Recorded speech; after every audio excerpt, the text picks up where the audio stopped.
السلام عليكم كبجمتو تردفتو كينيا أكما بيكتن فاطمة أورهام بيرة ديفما أرغتي تجرتي سنة بودا قفون قايلة إبرانوسي في فاطمة جدو جرو كافا مجرى قفتين إبرانوس هركا فاطمة يوكان فاطمة دقي غافتشو قبطري واي كان أوديفنو بايين نجرو mul'anni baay'een nama kofalchiisu tokkos kan agarsiifame yoo ta'u jeerkutaayii fi naasuu shalabii jidduutti kan nama ajaa'ibu tokko isaan jidduutti ta'ee jira. Isaanis akka Evraanosiif isaaf dhaqan itti gaafatamummaa fudhataniiti jiru. Amma garuu yigiit ammas gufuu uumaa jira. Kun seenaa kana keessatti jijjiirama biraa agarsiise. Kana qofa miti. Faaximaa fi Evraanos toora baay'ee fokkotaa ta'ee keessatti kiyyoo keessa galchan. Ammasitti maaltu ta'a Evraanos baraaruuf eenyutu dhufa moo yigiit Evraanos lubbuudhaan ni guba moo seenaan nama Filaaviyoos jedhamu kana asitti xumurama. Amma waa'ee kanaa isinitti hima dhugaa dubbanna. Daawwattoota seenaa yoo ilaalle amala Evraanos yoo ilaalle nama seenaa Turgut Bey caalaa umrii dheeraa jiraatee ture. Kanaaf amalli isaa baay'ee sirriidha. Kunis haala seenaa sirrii ta'een kan dhiyaate yoo ta'u taateewwan seenaa jireenya isaa keessatti agarsiifamaniiru.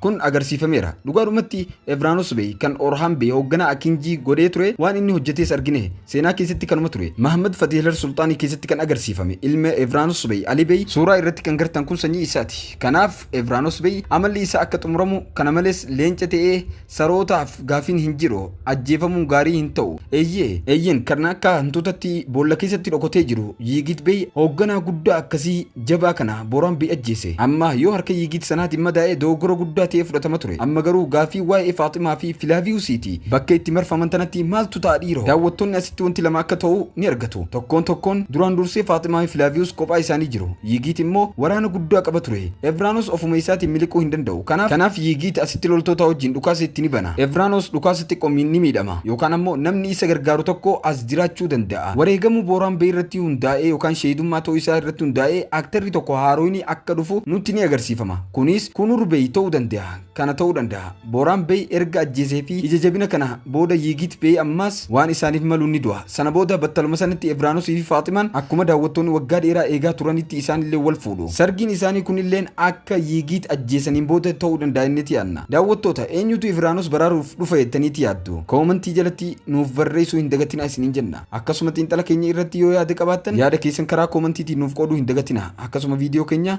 like godhu akka hin daganne abdii qabna. Warroonni haaroo taatan chaanaala keenya subscribe godhachuudhaan mallattoo bilbilaa ol irra kaa'achuu hin dagatina. Kanuma wal qabatee waa'ee seenaa namoota aktaroota fiilima Usmaan keessa turaniitii fi akkasuma warroota fiilima keessa ni deebi'an jennee yaadnu qabannee dhufuuf yaada qabna. Isinoo akkam jettan? Ni dhufnaa immoo hin dhufinaa jettaniin koomentii jalatti nu barreessuu hin dagatina. Galatooma nagaan nuuf turaa isiniin jenna.